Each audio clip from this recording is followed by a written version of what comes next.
To start with, I would like you to tell us a little bit more about the Design Campus.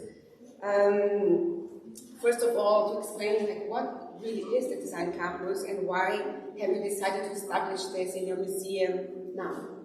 Why now? Well, the campus is a new program that we have introduced to our museum this summer. The Kunstgewerbemuseum is in general a very traditional museum that dates back to the 1876. It was established in the rise of all the Kunstgewerbe movement in the 19th century that originally derived from the UK in regard to training designers, craftspeople, manufacturers, but also the customers for good taste. In that time, it was specifically around creating industrial produced products, and the history of the museum, of course, went through many decades, even centuries. We are about to celebrate our 150th anniversary. And in the originally the museum was always related to an educational department or a school, which later on got split, and the school developed other ways, and the museum became much more of an art historian institution. Later on, of course, also touched the more contemporary design aspects. And when I was invited for the post in 2019 and went to Pillnitz, which is nearby Dresden, it was just the space itself that told that it's already a campus. It's a beautiful palace combination of buildings. Wait, just someone has the control from the TV because it's bothering him. What's happening? The sound is bothering everybody thinking there. There was a remote control at some point. I think it's over there in the blue bench on the backside, so you can turn down the volume. Sorry. But yeah. For those who are here, they actually can look at the images, so you see the palace, which is a 18th century Baroque Chinoise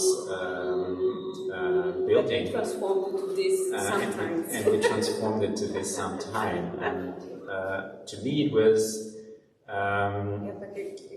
it's the beauty of the space, of the place, that definitely invites contemplation, to hang out, to think about. For me, it was really, when I started to work with the museum, to revisit this core idea of bringing together collection and education. I mean, we have a collection of 60,000 objects. How can you ever sort of capture this volume of objects across all centuries and everything and topics? But the campus was a start, or at least to get started. The campus is not just a school. No, because it's also transforming the museum through the program of the campus. The campus consists of various pillars. One of them is the museum, and it's a great variety of the collection. Also, I have to say, our museum is part of a broader network of museums, so-called state art collections, from ancient to art to contemporary art. So this is the resource that we want to work with. And then there is the summer school, which is a newly introduced program, a 6-week program a 6-week program with workshops, 2 workshops per week. And then we also established a number of labs. Those are more short-term, long-term workshops, not workshops, but programs, artistic-based research programs. And what we try to generate is also for the museum is a broader network of collaborators. Those are designers, people from regional partners from various research backgrounds, but also then with international partners from other museums, cultural fields, and also research departments. So from all these different pillars, 4 pillars, with the Design Campus or the museum, the lab, the school, and the network, I would like to talk, of course, about the school. That's why we're here. And I want to ask you, like, why a school in a museum?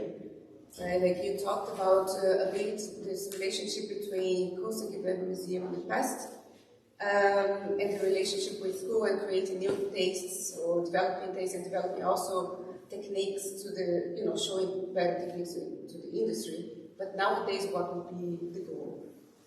Yeah, I mean, we talked about this also, whether we could talk about taste today. Maybe it's more of an attitude, and what are the crucial aspects today, which is much more related to big questions: how we're going to live in the future, how are we going to deal with climate change, with social change, and what role does design play in this? And I think it's an educational task. I mean, I went through design education myself a couple of years ago, though, and of course the program changed since then. However, I think the complexity, we need to embrace the complexity of these questions, and doing so, we also need to collaborate with a broad variety of other partners from other disciplines, and to create interdisciplinarity. That's quite challenging because we all live in our bubbles, and to reach out for the knowledge and expertise of others to bring into the processes, into design processes. I very much believe that design will play or played a crucial role in this, since it is kind of a cross-discipline. It has all the skills, the creative skills to communicate transformative processes. I think it is also a visual, next to a conceptual, it's also a visual task to do so. And all of this is something that we try to do with the summer school. I think it's also very important that we create moments or places or possibilities to meet and debate and discuss, also to meet people outside your bubble. And I think this is what the summer school actually can offer, really to bring in an incredible variety of people of different knowledge, but also of cultural backgrounds. And of course, a normal design school or education where you study could fulfill that as well. But I think it's just from the experience of the past summer school, it also shows if you bring people together from different design educations, there's a mutual exchange of knowledge. So I understand that it's not just to study the collection then. So well, I think that's something that will be definitely the goal, to bring in the collection, to reflect on that. And this is something we build up, I think, more step by step, because it's, to access the collection with all its, let's say, conservatory constraints. It's not so easy if you do that within, a workshop, but we try to also push those boundaries of a museum. And yesterday when we talked about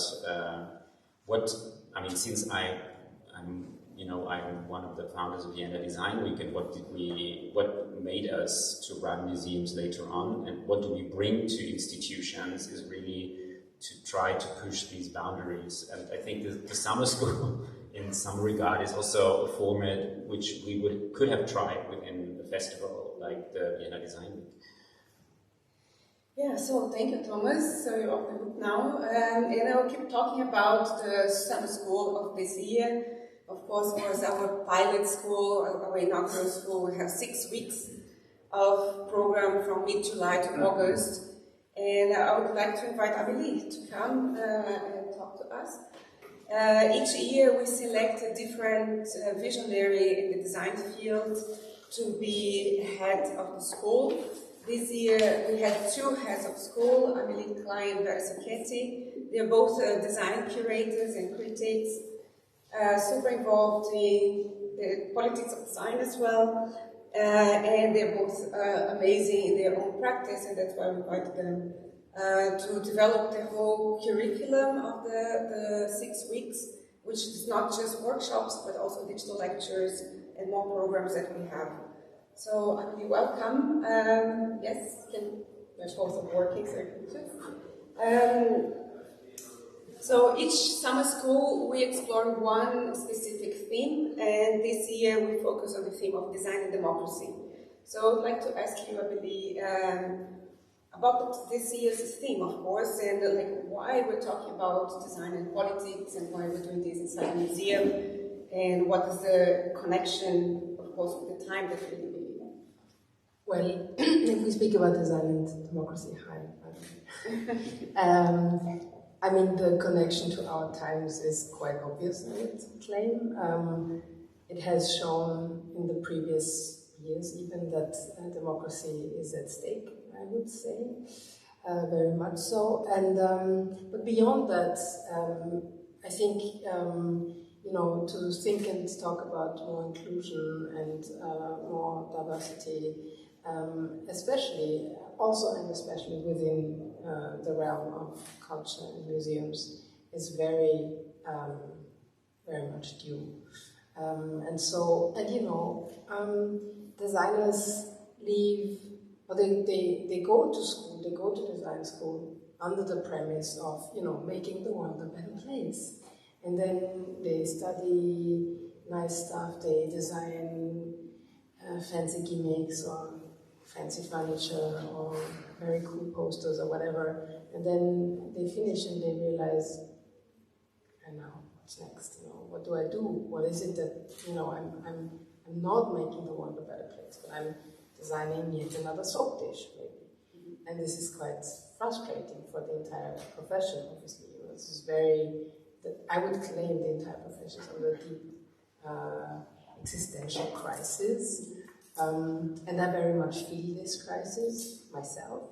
I constantly grapple with this, this constant failure. Also, also the complicity of design in so many problems that we face. And looking at democracy again, at the very core, I would claim there's a crisis that both of you have already tackled in another venue and occasion, but I would claim that the crisis of information is really critical to this topic, and obviously this feeds into democracy and the failure of democracy, and how we consume communication is very much a design topic. So all of this is design, and all of it is political. It's political whether I go and work for Google or IKEA or not. So in this sense, how did you structure the 6 weeks? We had 2 workshops per week during 6 weeks, so 12 in total, plus the digital lectures and so on. So I would like to ask you to tell us a little bit about the program and how you developed this with Vera, and some examples of workshops that we did this last summer. So we tried to, so as you said, 2 workshops per week and 1 lecture. So we really tried to tackle 1 topic per week from different angles. And I have my little note, my large notes here, because of course I don't have to move. So the first week was about, the topic was called Engaging with the Trouble, Redesigning Complexity. Because really design is, at its best, I would claim design is a translator and a facilitator of complexity and the complex issues that we face in the world. And so we invited people and designers and experts who could, who work on this in their daily practices. In the second week, we spoke about and we tried to tackle the visible and invisible barriers, the structures of power, looking at physical structures like architecture and interiors and how do they manifest, but also invisible, talking about borders, talking about papers, talking about when you are born here, what does it mean? What are your rights? What are your duties, etc. The week after that, we spoke about choice and empowerment and voting. From really simple issues like the design of ballots, as we know, this was very crucial in several elections in the US, but also talking about the larger picture about who gets to vote, who gets to vote and who does not get to vote. And again, this is highly on time, and this is something that we see in the news quite regularly. In the fourth week, we spoke about activism and protest, and we had a really cool punk performance. So, like the noise. Had that noise that was in the background. So this whole program was touched on various fields of design, performance, graphic design, a lot of different fields, digital and non-digital. And for example, in that week we had someone from very internationally also, not only from Europe, but this week we had someone from the Arabic world, teaching Batman Hamdi, who is in Qatar, and wrote this amazing book about the Arabic Spring and graphic design. Then in the fifth week, we spoke about solidarity and spaces that we own together, and on a solidaric basis. And then finally, we had our own workshop about telling the story, writing or curating, and interestingly, that led to many of the key point was the conversation. So I think this is your next question. Yeah. Well, actually, the main, we have one goal from the side of the museum with the school, which is actually to produce knowledge, of course, but that this knowledge is retained in another program in the museum, or that we can actually use this knowledge and not let it go after the 5 days workshops or after the weekly workshops. And in this case, as a head of school, you had the 6 weeks to research on a subject that you were researching for, design and democracy. And I just wonder what was the main takeaway, or if you were taking, the knowledge that was produced during this whole 6 weeks program with you to continue with your project, your research on design and democracy. So, in general, I would say one USB of the school in regards to other summer schools is really, it's a lot of a conversation and thinking, not only making, and this is really the key takeaway. Especially for the last week when we had our workshop, obviously, curators, so yeah. Obviously it's more about thinking and talking about it, but even before, the conversation was really key, and I think this is really the essence, and this is the main takeaway. We have to have a conversation. We have to have a public program rather than, for now. Mm-hmm. And then at some point we can have we can have an exhibition, we can do something, we can make it manifest somehow. But first I think we need to talk. We need to have a lot of conversation to make clear, how deeply embedded and unconsciously embedded inequality is in our society, and how deeply embedded, this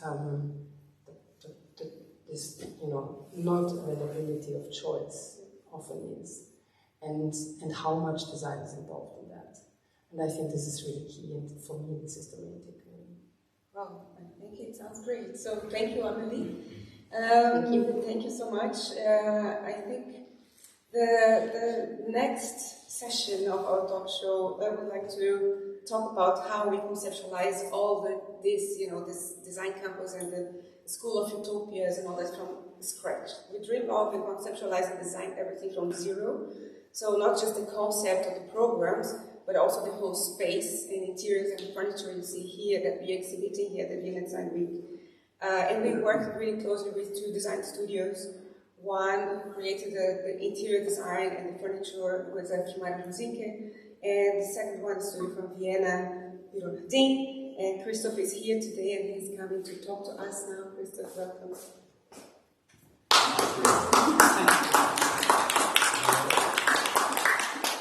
So I'm moving really quickly just to talk about the work that you did here for the Design Campus, the visual identity of the campus. And I want to actually ask about your inspirations, and we came to you with almost no brief because we developed everything together from, I don't know, we've been working together for more than a year now.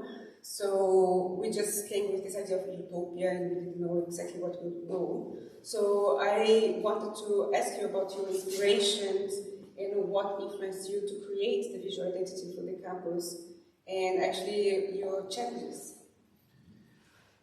So, as you already mentioned, we've been involved at a very early stage while you were also developing the school and the campus itself, and it was a really interesting conversation we had, and also rounds thinking about what is utopia, what is the aim of a design campus, and I think we discussed a lot the title Utopia itself, but in the end I think it was the inspirational aspects definitely had been our conversation itself, but also maybe something you think about when you hear utopia, such as some modernist visions of utopia, visual quotes from them, but also, for example, movies such as Kubrick's 2001, or, as I mentioned, architectural things and so on. And of course, we as a graphic design team haven't been alone working on this. We always had the discussion with you, with Thomas as well, and also with chmara.rosinke, which was pretty interesting. And of course, it was our interest to design something which is integrative. So we were thinking about how the furniture is working, how we can translate it to the graphic and two-dimensional aspect of the identity. And of course, Schloss and Park Pillnitz is also a fantastic, let's say, venue to design with and for, and it's a very inspirational thing. Pity that we hadn't been there due to COVID to do research at the spot. Yeah. And you can see that the colors of our identity are reflected, like the same colors of the furniture as well. But it's like the utopia aspect that you chose to go, that we decided together to go for the visual identity was directions. So we're talking a lot about directions and compass and looking to the future with the, looking for better situations, but not giving the answer what it could be. So I think it's really reflected also in the area that's always moving, is dynamic on the website and so on. But I actually have another question for you. As your studio, Bureau Nadine, is also responsible for the Vienna Design Week visual identity for the past 11 years. So we've been doing this for a long time, and also designing for other cultural institutions, including like this exhibition for the Venice Architecture Biennale recently. And this is, your background is always, or mainly, as I know, working with the cultural institutions for a long time. So I wonder how this approach, how this influenced your approach to designing for the Design Campus, in the School of Utopias, and if there's any difference that you see between, designing, creating branding and identities, visual identities for cultural institutions or commercial, if you see any difference in that. First, I think that there is this form follows function. You can also say interest brings you to your jobs. It's a little bit longer than the FFF, but there is not a question to commercial or cultural. I think it's not that interesting. It's a commercial client or a cultural client. I think it's about how you can communicate. It's also a cultural thing, how you communicate with each other, how you work with each other, how your habits are, and of course there are a lot of let's call commercial clients to work with. It is very interesting also. So it's not about this or that. I think it's both, and it's about how you do that. And I think it's good. I was expecting both an interesting experience. I was expecting to say that working for cultural solutions, but it's okay. So yes, but thank you, Christoph. This is excellent what you exchange with us. I will continue, and then we have a very short session now. That's the end of our talk. But we have two participants of the summer school with us, and I would like to invite Amanda and Leon to come to the stage. The participants of the first ever School of Utopias this summer. Amanda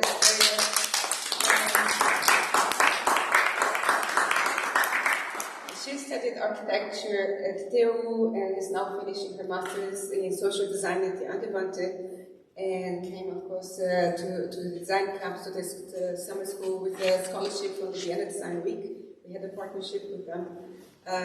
Is who's a product designer now, and recently graduated from industrial design from the Angewandte. So welcome, both of you. Both of them went actually to the first week of the campus, so they can say really, we're going to ask about the experience. We were starting together there. So first questions to Amanda, and you have done many summer schools before, as participant and also as assistant and running workshops yourself.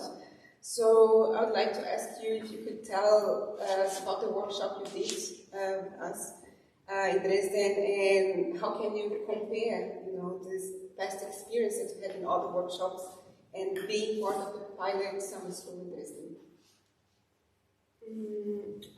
To me, what was really striking, I think, is the energy from the very beginning. I felt that when we arrived there, everything was set up and it was quite untouched yet. Some things weren't even there. But there was I think, the exciting thing about it, because the day we started, I remember that you did this tour around the castle park, Thomas, and you were such great hosts. And I think this made really this week very special, because it formed a small community, even though it was just for 1 week.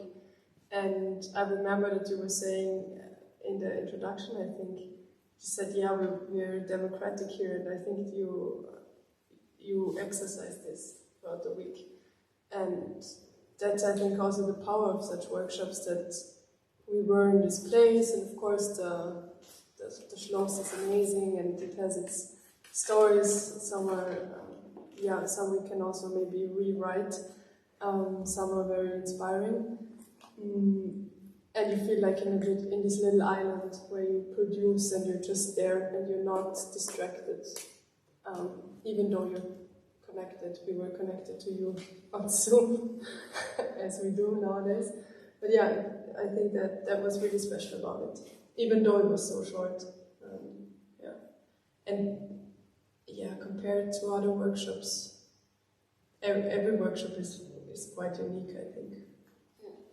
And you said about not being distracted. There is also the fact that you're all sleeping and eating together and sleeping in the same place and very close to the museum as well. So yeah, so we had like full, like 24/7 workshop. So the next questions go to Jan, and your workshop was very different than Amanda. So Amanda was more about exchanging ideas, a lot of talks, a lot of lectures from Gabrielle, and your workshop was much more hands-on. And I wonder, as a product designer, could you tell us a bit more how was it to join the workshop at the summer school with us? And if you have participated in other workshops, you could also compare if you want. Yeah, I think, as you said, it was actually the atmosphere when you arrive that you feel like, okay, this is a place you can exchange ideas with like other people from different disciplines, and the atmosphere felt also comfortable and let's say somehow created, of course, for this circumstances of design summer school, but at the same time very intimate and private. So also of course the small groups made it so special to participate. And in my case, my tutor's been very young, and this helped a lot, because it's not normal to have such a flat hierarchy, to work in a group with people teaching you who are the same age, basically. So that was great, and the difference. I mean, it was hands-on from the first day. That was cool, and it's also not, I would say, too common, because normally they have a list to follow somehow to just create or think in the first place, and then later on it might come to a physical output somehow, and we've been able or allowed to work with the materials we've got, and maybe even with materials we haven't had in that moment, we had to think of different materials, and that opened up a completely new story somehow. So it was interesting. You had to improvise was the first thing ever. So actually, so this is a question for both of you. It's our last question. So actually, what was your takeaway from this experience, to do workshops, design workshops, focusing on design and democracy? You did different workshops, so what was your takeaway in that, and how you're going to take it, on your practice or not? And if you would do it again? Yeah, I think I would have liked to stay for all the weeks. I also at first couldn't decide what workshop to do, to be honest. My biggest takeaway is what was mentioned before already, and I think in this week we felt it, or in our group we felt it a lot. Our mentor was Gabriela Gomez-Montt, and she is from Mexico City, so she has a completely different cultural background, or also in terms of her upbringing, let's say, what she would say, a realist of a larger reality, and we had interesting talks with her. And then we had very special people in the group as well. And I think that was my biggest takeaway, that each person has so much to bring to the table. And since we were the small group, it was also enough time for people to talk and to share. And maybe in a self-critical way, in the first days, if you would ask me something, I would talk a lot. And then other people might not be able to talk as much because they weren't so outspoken. And then it reversed somehow, because we could give each other the time to synchronize our thoughts, or just take 1 hour more for a discussion, and it wouldn't be like, okay, now we have to leave because we have to catch a train. So we would just keep on discussing, and I think this was maybe my biggest takeaway, to take the time to do this, to just take the time to debate or to discuss something, and see different perspectives. How about you? Yeah, I would say, I mean, I'm still in touch with many of those people I work with, so that's a great thing to connect, and then maybe later on catch up somewhere in this world and create something, or just meet up and have a good time. And memories, of course, I take from this summer school, and a lot of photos I took, and when I scroll through, there's always a story connected. I would say this, the connection is one of the most important things. Not on a let's say business base, more on a friendship base. So that's quite cool. That's great. That is another pillar of network that we're gonna keep in touch, anyways. So thank you, guys. Thank you. Thank you. So this question, we'll do it again, of course, for the question. So we are already preparing for the next summer school next year. Thomas, I would like just to invite you back here just to talk a little bit about next year's prospects and what we are already starting, and invitations. So as it says, after the summer school is before the summer school. So now that we started it, it's an ongoing program. I think we learned a lot from this edition, from the first edition. That was also, even so, it was very difficult with all the COVID things going on. We tested every week. We tested every week. We had participants who could not join because they could not travel last minute, but still we had an incredible, and we just heard them, crowd of people who made their ways, and I think those it was really important for us to have the opportunity to do it. We want to get bigger groups, so that is definitely something we want to intend.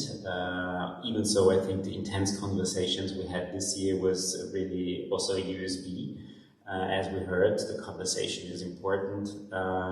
And the topic of design and democracy that we started with this year, I think was very important at a palace that was actually built in an absolutistic regime to bring democracy to this place. And I think it's something that will accompany us for the future. So the idea of what we do with the school and other program at the campus is not just to do it, to celebrate this for a year and then jump off to the next hot topic.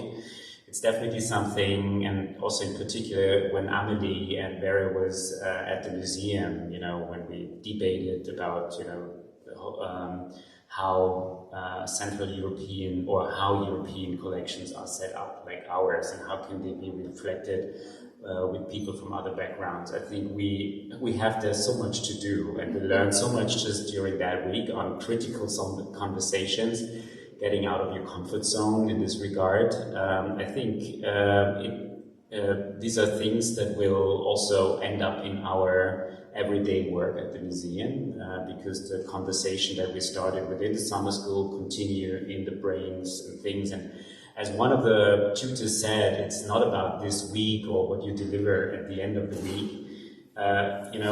What we have debated about, or what has been debated about, will pop up in one of your future projects. And I think this is very much what also the two participants, I think you reflect on the conversations. But this was our intention from the beginning. It's good that it's working also to feedback the stuff in the museum, so we're all integrated.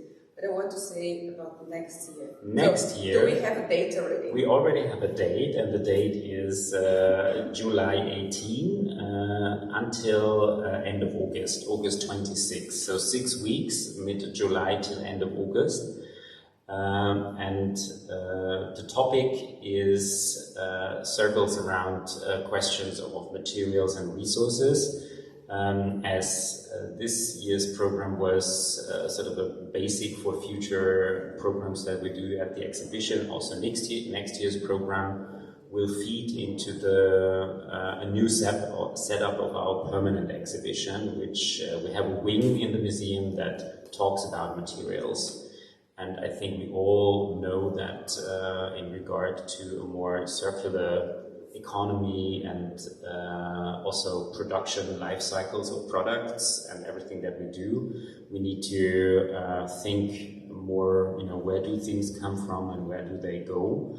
And I think this is a topic that relates very well to our collection, because we have incredible material collections and products that some of them were produced with, there's a lot of knowledge embedded in these objects. From and how to talk about materials within the museum and how we're going to change. So, and we do have, of course, as we had this year, heads of school. You can announce already? I'm not disclosing the names, but I can. Yet, but we're working on it. It also will be a duo. I think that's also interesting.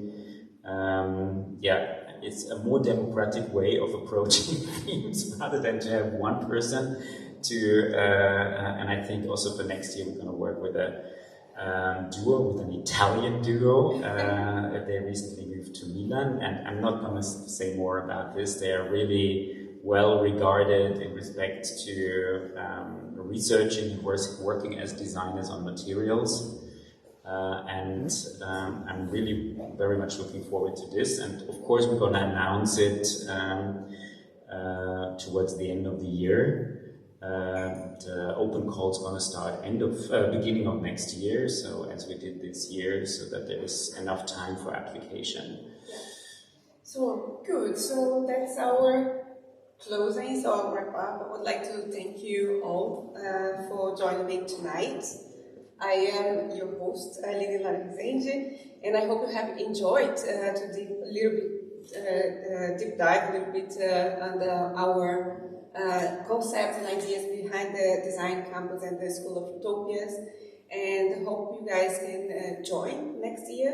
And to know more about this, of course, we have the website for you guys who are here. You can take one of the flyers. We have the website there. It's designcampus.org. And we also have a newsletter that you can subscribe, and then we're going to send all the updates there. Our newsletter is called Utopics. So thank you so much, and good evening. Thank you.